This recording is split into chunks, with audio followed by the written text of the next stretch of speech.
Gajanan developers Pune यांच्याकडून आता पंढरपुरात इसबाबी कलश मंगल कार्यालय येथे साकारला जातो आहे भव्य गजानन टॉवर 10 मजली ट्विन बिल्डिंगचा प्रकल्प। मजबूत आरसीसी फ्रेम रचना, पायांसाठी वायू प्रतिबंधक उपाययोजना, आयएस मानकानुसार भूकंप प्रतिरोधक आरसीसी रचना असलेल्या गजानन टॉवर मध्ये उपलब्ध आहेत अत्याधुनिक सुविधांनी युक्त 1022 स्क्वेअर फुटाचे 2 बीएचके फ्लॅट्स, सुशोभित प्रवेश कक्ष, सामायिक क्षेत्रासाठी अत्याधुनिक सुरक्षा यंत्रणा, लिफ्ट आणि सामायिक क्षेत्रांसाठी वीज बॅकअपची सुविधा, स्वतंत्र अग्निशमन यंत्रणा, 2 मजली पुरेशी पार्किंग व्यवस्था, प्रत्येक कार पार्किंगच्या ठिकाणी स्वतंत्र ईव्ही चार्जिंगची सोय, सोलर वॉटर यंत्रणा, प्रत्येक सदनिकेसाठी इन्व्हर्टरची सोय।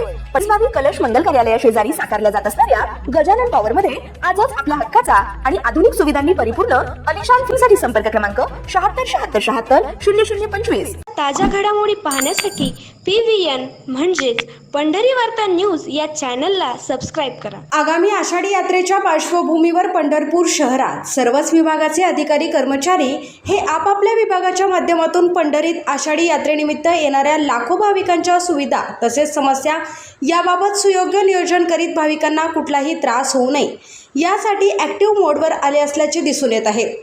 पंढरपुरात लाखो भाविक दाखल होणार असल्यामुळे येथे येणाऱ्या भाविकांच्या अन्न सुरक्षेसाठी अन्न विभाग देखील कामास लागला आहे। यात्रा कालावधीत दूषित अन्न पदार्थ, भेसळयुक्त खाद्यपदार्थ, अप्रमाणित खाद्यपदार्थ, भगर सारख्या उपवासाच्या पदार्थामुळे यापूर्वी भाविकांना झालेला त्रास, त्याचबरोबर यात्रा कालावधीत प्रतिबंधित मावा गुटखा विक्री अशा सर्व गंभीर बाबीची दखल घेत विविध उपाययोजना करण्यासाठी अन्न विभागाचे अधिकारी कर्मचारी हे प्रयत्नशील असल्याचे दिसून येत आहे। यातूनच आज पंढरपुरात पंढरपूरचे तहसीलदार सचिन लंगोटे, सोलापूरचे सहाय्यक अन्न आयुक्त साहेबराव देसाई, पंढरपूरचे अन्न निरीक्षक चेन्नवीर स्वामी यांच्या उपस्थितीत व्यापारी कमिटी सभागृह पंढरपूर येथे पंढरपूर शहरातील अन्नधान्य, खाद्यपदार्थ, भुसार, किराणा दुकानदार आदींच्या बैठकीचे आयोजन करण्यात आले होते। यावेळी तहसीलदार सचिन लंगोटे यांनी आषाढी वारीच्या पार्श्वभूमीवर व्यापाऱ्यांना दक्षता घेण्याबाबत योग्य त्या सूचना केल्या, तर पंढरपूरचे अन्न निरीक्षक चेन्नवीर स्वामी यांनी आषाढी यात्रेच्या पार्श्वभूमीवर व्यापाऱ्यांनी घ्यावयाच्या दक्षतेबाबत सविस्तर माहिती दिली। कमिटी भवन या ठिकाणी पंढरपूर शहरातील व्यापारी, अन्नधान्य विक्रेते, भुसार मालाचे विक्रेते यांची एक बैठक पार पडलेली आहे। पंढरपूरचे तहसीलदार सचिन लंगोटे साहेब, त्याचबरोबर सोलापूरचे सहाय्यक अन्न आयुक्त देसाई साहेब, साहेबराव देसाई साहेब, त्याचबरोबर पंढरपूरचे अन्न निरीक्षक चेन्नवीर स्वामी साहेब यांच्यासह व्यापारी कमिटीचे विविध पदाधिकारी, पंढरपूर शहरातील व्यापारी या ठिकाणी आज उपस्थित असल्याचं दिसून आलं। तहसीलदार लंगोटे साहेबांनी व्यापाऱ्यांना अनेक सूचना केल्या, त्याचबरोबर व्यापाऱ्यांच्या अडचणीही जाणून घेतल्या। भाविकांची जी अन्नविषयक सुरक्षा आहे याबाबत त्यांनी मार्गदर्शन केलेलं आहे। की अन्न प्रशासनाकडून काय सूचना देण्यात आलेल्या आहेत आणि व्यापाऱ्यांकडून काय अपेक्षा अन्न विभाग व्यक्त करत आहे, साहेब काय सांगाल? आजच्या बैठकीमध्ये आम्ही सर्व अन्न व्यावसायिकांना, व्यापाऱ्यांना सांगितलेलं आहे की त्यांनी अन्न परवाना घ्यायचा, नोंदणी प्रमाणपत्र घ्यायचं बंधनकारक आहे। तसेच त्यांनी घेतानाच उच्च प्रतीचा माल घ्यायचा आहे आणि तो पॅकिंगमध्ये आहे, बिलामध्ये आहे, सगळी म्हणजे ही दक्षता घेऊनच त्यांनी पण तो माल विकायचा आहे।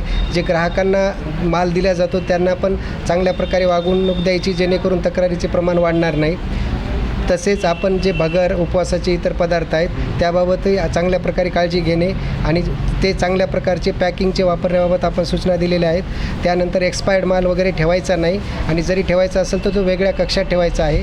त्या व्यतिरिक्त बाकी दुसऱ्या जे आहेत स्वच्छतेचं पालन करण्याचं आहे। कचराकुंडी असेल तर ती झाकलेली ठेवायची आहे, जाळी जळमटे किंवा इतर गोष्टी असतील त्या पण ठेवायच्या नाहीत। साफसफाईवर जास्तीत जास्त भर द्यायचा आणि पंढरपूर वारी ही चांगल्या प्रकारे भेसळमुक्त आणि निरोगी, स्वच्छ आणि चांगल्या प्रकारे सुरक्षित आहार अन्न देण्यासाठी प्रयत्न करावेत अशी आम्ही विनंती केलेली आहे। साहेब, यात्रा कालावधीमध्ये बाहेरची काही हॉटेल चालक किंवा विक्रेते पंढरपूरमध्ये आल्याचं दिसून येतं, त्यांच्याकडून निकृष्ट तेलाचा वापर केला जातो, त्याचबरोबर निकृष्ट अन्न पदार्थांचा वापर केला जातो।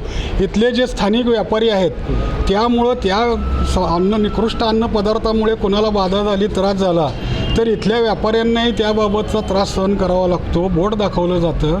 याबाबत काही विशेष दक्षता घेतली जाणार आहे का? आपण आता वारी मार्गावर तसेच जे इतरचे जर व्यापारी वगैरे जे काय असतील त्यांच्यासुद्धा आपण तपासणी मोहीम हाती घेतलेली आहे आणि त्यांचं जे आहे त्यांचा विषय हा स्वतंत्र राहील. त्याच्यासाठी पंढरपूर शहरातील किंवा इतर व्यापाऱ्यांना आपण दोषी धरणार नाहीत. फक्त त्याचा जो तपास आहे त्याचे नमुने आहेत, तपासणी करून नमुने घेऊन आमच्याकडे फूड सेफ्टी ऑन व्हील जी आहे ती येणार आहे मुंबई किंवा संभाजीनगरहून आणि त्या आधारे आपण तपासणी करून त्याच्यामध्ये जे तेव्हाच्या तेव्हाच आपल्याला ऑन द स्पॉट टेस्टिंग मिळणार आहे. म्हणजे लगेचच्या लगेच कारवाई करता येईल आणि त्यामध्ये जसं माननीय आयुक्त साहेबांनी सांगितलेलं आहे की तेलाचा पुनर्वापर टाळायचा आहे आपल्याला. म्हणजे 3 वेळेस आपल्याला तेल वापरायचे, त्यानंतर त्याच्यामध्ये 25पेक्षा जास्त TPC रिडिंग आली तर ते वापरायचं नाही. आपण ते बायोडिझेल कंपनी किंवा इतर फॅक्टरीला द्यायचे, त्या पण आपण सूचना देणार आहोत. साहेब, यात्रा कालावधीमध्ये भाविकांच्या पंक्तीमध्ये बासुंदी हा पदार्थ वाढला जातो आणि अनेक 2 ते 3 वेळा मोठ्या यात्राच्या कालावधीमध्ये बासुंदीमुळे म्हणजे भाविकांना त्रास होऊन अनेक भाविक रुग्णालयात दाखल झाल्यास दिसून आलेले, त्याची राज्यभरात चर्चा झालेली.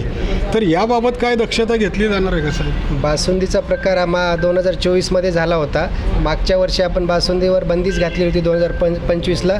म्हणजे प्रशासनाकडून बासुंदी विक्रीवर आपण म्हणजे एक बंदी टाईपने निर्बंध घातले होते की जेणेकरून त्याचा त्रास कोणाला होणार नाही. यावर्षी देखील माननीय आयुक्त आणि माननीय जिल्हाधिकारी यांचे जे काही उचित आदेश होतील त्या आधारे आपण बासुंदीच्या बाबतीत म्हणजे वेळेवर आपण त्यांना सूचना करू. साहेब, यात्रा कालावधीमध्ये सुट्टं तेल, विशेषतः बाहेरचे काही व्यापारी पंढरपुरामध्ये सुट्टं तेल विक्रीसाठी येतात. ते चरबीयुक्त तेल असल्याचा दावा केला जातो आणि जे बाहेरून आलेले जे का हॉटेल चालक आहेत त्यांना तो स्वस्तात पुरवठा केला जातो, अशी एक चर्चा होत आलेली आहे. याबाबत काय सांगा? आपल्याला पॅकिंगचं तेलच विकण्याचं आपल्याला सूचना आहेत आणि त्याचं सुट्ट्या तेलाची विक्री करण्यावर ऑलरेडी शासनाने हे केलेले आहेत, बंधन घातलेले आहेत. तर आपल्याला जे तेल आहे चांगल्या प्रकारचं आहे, पॅकिंगमध्ये आहे, त्याची एक्सपायरी डेट, पॅकिंग डेट आणि त्याची म्हणजे सगळ्या गोष्टी चेक करून आणि म्हणजे आणि तेलाचा पुनर्वापर टाळणे आणि पॅकिंगचं तेल वापरणे याच्यावर भर द्यायचा आहे. साहेब, यात्रा कालावधीमध्ये एक शेवटचा प्रश्न. यात्रा कालावधीमध्ये मोठ्या प्रमाणात गुटखा किंवा तंबाखूजन्य जे पदार्थ आहेत बंदी घातलेली, मावा वगैरे, याची विक्री होताना दिसून येते. तर मागील 2 दिवसात 3 कारवाया स्वामी साहेबांनी पंढरपूर शहरात केल्याचं दिसून आलं. माध्यमांना त्याची माहिती मिळत नाही, पण या कारवायात सातत्य राहणार आहे का आणि कशा प्रकारे आपण इशारा देता याबाबत? पंढरपूर शहरात तसेच सोलापूर जिल्ह्यामध्ये आपण मोठ्या प्रमाणात कारवाया हाती घेतलेल्या आहेत आणि मोठ्या प्रमाणात आपण म्हणजे गुटखा प्रतिबंधित अन्नपदार्थावर आळा घालण्याचा प्रयत्न केला आहे आणि त्याचा आपल्याला परिणाम पण दिसून येत आहे.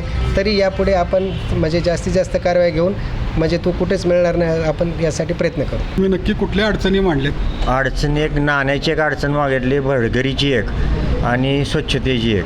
हे आपण सगळे व्यापारी मिळून सगळं करू शकतो आणि साहेबांनी तहसीलदार साहेबांनी व्यवस्थित मैत्रीपूर्वक माहिती दिली कसं करायचं काय नाही. ती बासुंदीला तर मागच्या वर्षी पूर्णच बंदी घातली होती, यावेळेस पण बासुंदीला पण ते बंदी घालणार आहेत. आणि दुसरी गोष्ट म्हणजे जे प्रसाद वाटप करणार आहेत त्यांना लायसन कंपल्सरी आहे. 100 रुपयाचं ऑनलाईन लायसन मिळते, ते त्यांनी महत्त्वाचं काढायचं आहे. लायसनशिवाय प्रसाद वाटप करायचं नाही म्हणून त्यांनी स्पष्ट सांगितलं आहे. व्यापारी कमिटीचे चेअरमन म्हणून आज या ठिकाणी तुम्ही बैठक बोलवली होती. त्याप्रमाणे अधिकारी वर्गाने आम्हाला सूचना दिल्यात, त्याप्रमाणे आम्ही तंतोतंत पालन करून त्यांनी जी सूचना दिल्यात त्याचं पालन करू आम्ही. एक व्यापारी म्हणून अनेक अडचणीला सहन करत ज्या वेळेला पंढरपूरमध्ये लाखो भाविक एकीकडे दाखल असतात, दुकानासमोर गर्दी वाढलेली असते आणि अशा वेळेला मार्गदर्शक सूचना, निरनिराळी बंधनं हे सगळं पाळत व्यवसाय करावा लागतो. अशा वेळेला अधिकारी आणि व्यावसायिक दुकानदार यांचा झालेला आताचा हा संवाद आहे. काही सूचना त्यांच्याकडून तुम्हाला करण्यात आलेल्या आहेत, काही सूचना तुमच्याकडून त्यांना करण्यात आलेल्या आहेत. काय सांगाल नक्की याबाबत? ह्यामध्ये त्यांनी सूचना महत्त्वपूर्ण दिलेली आहे की माल स्वच्छ आणि निर्भेसळ आणि बिलावर आणि सर्वांनी उत्कृष्ट प्रतीचा माल आणावा आणि ग्राहकापर्यंत पोच करावा.